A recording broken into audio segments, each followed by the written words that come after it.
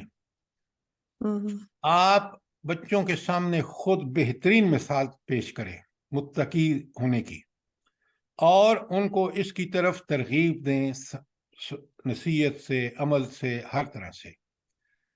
میں ایسے کیسز جانتا ہوں جن والدین نے بڑی کوششیں کی اپنی زندگی میں، لیکن جب وہ مرے تو ان کی اولادیں ایسی نیک ہوئیں، وہ سب انہوں نے وہی جیسے وہ چاہتے تھے وہ بن گئے. تو اللہ سے دعا کریں اور اپنی پوری کوشش کریں. اللہ تعالیٰ جو ہے وہ والدین کی دعائیں سنتا ہے. قبولیت جو ہے آپ خود دیکھ لیں. دعا مانگی حضرت ابراہیم علیہ السلام نے، اور اس کی قبولیت کہ ان میں ایک نبی بھیج، وہ نبی کریم صلی اللہ علیہ وسلم کی شکل میں ہزاروں سال بعد ہوا. تو دعائیں اللہ قبول کرتا ہے، اس لیے آپ دعائیں کریں. اب میرا خیال ہے تقوی پہ بہت بات ہو چکی ہے. اگر کوئی اور سوال ایسا ہے جو سمجھنے والا ہے تو آپ ضرور کیجئے، ورنہ ہم آگے چلیں. جزاک اللہ خیر. اور آئندہ آپ سوال کیا کریں، تاکہ یہ دیکھیں نا، آج پہلی آیت ہی میں آپ لوگ جو ہے وہ پاس نہیں ہوئے. اچھا، اب ہم نے کل 8 آیتیں کی تھیں اور آج ہم نے آیت نمبر 9 کرنی ہے. تو ذرا غور سے سنیں اور سمجھیں پوری توجہ سے. آپ نے دیکھا کہ ان جنگوں کا جو مقصد تھا، اللہ تعالیٰ نے مومنوں کی طرف سے جو اتنی تیاری ممکن تھی، نبی کریم صلی اللہ علیہ وسلم نے 313 جتنی بھی کوئی ذرائع تھے وہ لے کے آ گئے. کافر پوری طرح لیس ہو گیا ہے. لیکن رب کی تائید ان لوگوں کے ساتھ ہوتی ہے جو رب کے لیے لڑ رہے ہوں. تو وہ آپ دیکھ لیں، چاہے وہ بدر کا میدان ہو، چاہے وہ افغانستان کا میدان ہو، چاہے وہ اس غازہ کی پٹی ہو، شہادتیں دینی پڑتی ہیں اللہ کے لیے، لیکن دنیا کو وتیرہ حیرت میں ڈال دیا ہے. اور وہ مسلمان ملک بدبخت جو جھک رہے تھے یہودیوں کے سامنے، اسرائیل کو تسلیم کرنے جا رہے تھے، ان کو دکھا دیا کہ طاقت اور قدرت اس کائنات میں صرف اللہ کے پاس ہے. یہ جو نعرے مارتے ہیں، جو بلند باغ دعوے کرتے ہیں، نیتن یاہو نے کیا جو صدر ہے، اللہ نے اس کو ایسا ذلیل کیا کہ آج وہ اپنے عوام کے سامنے ذلیل ہو گئے کہ یہ ٹیکنالوجی، یہ وہ آئرن ڈوم اور یہ وہ سب کچھ کسی چیز نے کام نہیں کیا. کوئی چیز اس وقت کام کرتی ہے جب اللہ تعالیٰ چاہتے ہیں.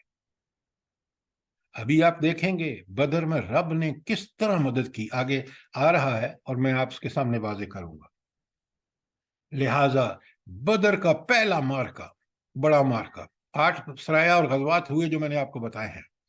نبی کریم صلی اللہ علیہ وسلم کس قسم پرسی سے نکلے ہیں حالت سے مکے سے، اور پھر مدینے میں کس طرح آپ صلی اللہ علیہ وسلم نے وہ معاشرہ سیٹ اپ کیا ہے کہ ان اصولوں پر جو قرآن اور سنت کے مطابق تھا.